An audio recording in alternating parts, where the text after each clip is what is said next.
ಯಾಕೆ ಯಾವಾಗಲೂ ನಾನ್ ವೆಜ್ಜೇ ಟ್ರೈ ಮಾಡಬೇಕು, ಸರಿ ವೆಜ್ ಟ್ರೈ ಮಾಡೋಣ ಅಂತ ನಾವು ವಿಸಿಟ್ ಮಾಡಿದ ಪ್ಲೇಸೇ ರೀಸೆಂಟಾಗಿ ಇನ್ಸ್ಟಾಗ್ರಾಮಲ್ಲಿ ಟ್ರೆಂಡ್ ಆಗ್ತಿರೋ ಈ ಮಮಕಾರಂ ದೋಸೆ ಅಂತ.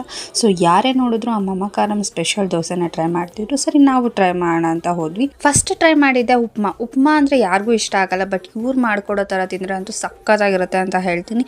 ಲೈಕ್ ಹುಳಿ ಹಾಕಿ ಒಂಥರ ಕಡಲೆ ಬೀಜನೆಲ್ಲ ಹಾಕಿ ಸಕ್ಕತ್ತಾಗಿ ಮಾಡಿಕೊಟ್ಟಿದ್ರು. ನನಗೆ ಉಪ್ಮಾನೇ ತುಂಬಾ ಇಷ್ಟ ಆಗಿದ್ದು ಅಲ್ಲಿ. ಆ್ಯಂಡ್ ಇವ್ರದ್ದು ಸ್ಪೆಷಲ್ ಮಮಕಾರಂ ದೋಸೆ, ಅದಕ್ಕಂತೂ ಇವರು ತುಂಬಾ ಕ್ಯಾಶ್ಯೂ ಹಾಕಿ ಕೊಡ್ತಾರೆ. ಆ ಕ್ಯಾಶ್ಯೂ ತಿನ್ನೋದಕ್ಕೋಸ್ಕರನೇ ನಾವು ಹೋಗಿದ್ದು.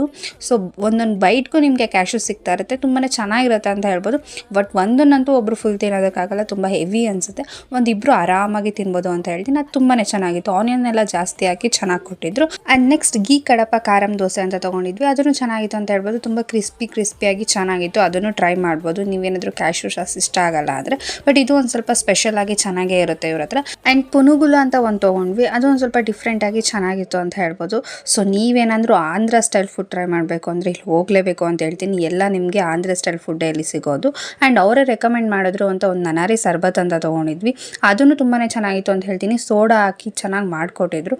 ಊಟ ತಿಂದು ತುಂಬ ಹೆವಿ ಆಯಿತು ಅಂದರೆ ಲಾಸ್ಟಲ್ಲಿ ಈ ನನಾರಿ ಸರ್ಬತ್ನ ಟ್ರೈ ಮಾಡಿ, ಜೀರ್ಣ ಆಗುತ್ತೆ. ಆ್ಯಂಡ್ ನೀವೇನಾದರೂ ತ್ಯಾಗರಾಜನಗರ್ ಕೊಡೋದ್ರೆ ಮಿಸ್ ಮಾಡದೆ ಟ್ರೈ ಮಾಡಿ. Thank you.